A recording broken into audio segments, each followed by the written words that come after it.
গতকাল রাতে হঠাৎ করে আমাকে হচ্ছে এসএসআর, যিনি হচ্ছে আমার এই মামলা তদন্তকারী অফিসার, তো উনি হচ্ছে আমাকে কল দিয়ে আমাকে বলতেছে যে হঠাৎ করে আমি বলতেছে তোমার বাইকটা উদ্ধার করা হয়েছে। ইভেন 11 সেপ্টেম্বরে যে ঘটনাটা আমার সাথে ঘটে, আপনারা হয়তো বা ইতিমধ্যে সবাই অবগত আছেন। আমার সাথে আমার একটা ফ্রেন্ড ছিল, আমরা কুমিল্লা থেকে ঢাকা মিরপুর 2 যাই হচ্ছে বাইকটা কেনার জন্য। বাইকটা কিনে আমি আমার নিজের মতো করে একটা বাইকের বুঝে নিত, মানে নিজের চোখে যা ভাল লাগছে আমি তাই আমার এই বাইকটার মধ্যে ইনস্টল করছি। তো বাইকটা রেডি করতে করতে রাত অ্যারাউন্ড 11টা, সাড়ে 11টা বেজে যায়। দেন ওইখান থেকে আমি আবার চলে যাই তেজগাঁওতে, ওইখানে রেস্ট করি প্রায় আধা ঘন্টার মতো আমার একটা ফ্রেন্ডের বাসায়। ওইখান থেকে বের হইতে হইতে 12:30, ওইখান থেকে 12:30টাতে আমরা হচ্ছে কুড়িল বিশ্ব রোড হয়ে 300 ফিটে আসি। 1টা-1:30টার মধ্যে আমরা হচ্ছে ওইখানে ছবি উঠাই, ভিডিও করি। তো যেহেতু আমরা 300 ফিটে চলে আসছি, ওই সুবাদে আমার মাথার মধ্যে প্ল্যান ছিল, যেহেতু আমরা কুমিল্লাতে ব্যাক করব, আমরা হচ্ছে যে এলাকাটার নাম যেন কি, মদনপুর দিয়ে বের হয়ে যাব। তো ওই পরিপ্রেক্ষিতেই হচ্ছে আমরা 300 ফিট থেকে রওনা দিয়ে দেই কুড়িল দিয়ে কাঞ্চন ব্রিজ দিয়ে।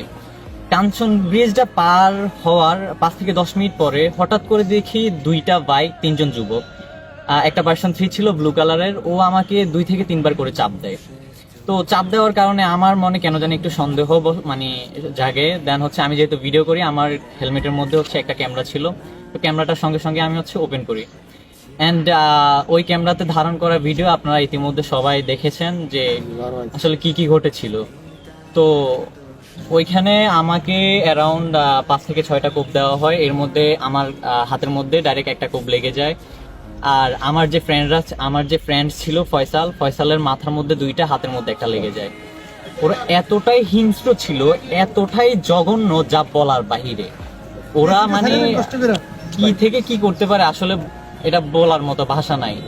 দেন ওইখানে হচ্ছে আমি অনেক চেষ্টা করছি 999-এ হচ্ছে কল দেওয়ার জন্য একের পরে আমি দৌড়াই, ট্রাক ড্রাইভারকে বলি যে আপনার 999-এ কল দেন। আমি আব্বু পর্যন্ত, যে আমি আপনার ছেলের বয়সী, আমি হচ্ছে আপনার ছেলের বয়সী, আপনি আমার আব্বু লাগেন, 999-এ কল দেন, কেউ কল দেয়নি। অ্যারাউন্ড 30 থেকে 40 মিনিট পর একটা ট্রাক ড্রাইভার দাঁড়ায়। এর মধ্যে আমি একটা বাড়িতে ঢুকি। বাড়ি বলতে ওইটা একটা ইন্ডাস্ট্রিয়াল এরিয়া, যেটা মনে হয়েছে 4-5টা হচ্ছে বিল্ডিং ঘর আছে, ওইটাতে হোয়াইট কালারই। দেন ওইটা দেওয়াল টপকে আমি ঢুকে ওনাদেরকে বলি যে ভাই এমনি এমনি একটু কল দেন। তো সিকিউরিটি গার্ড যিনি ছিল উনি কল দেয় নাই, বলতেছে মোবাইলে টাকা নাই, এমবি দিয়েও কল দেয় নাই। দেন ওইখান থেকে আমি আবার হচ্ছে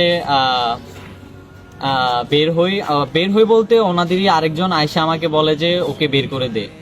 যে সিকিউরিটি গার্ড আরেকজন যিনি ছিল ওনাকে বলে যে ওকে বের করে দে। আমাকে গায়ে ধরে রীতিমতো বের করে দিছে ওইখান থেকে।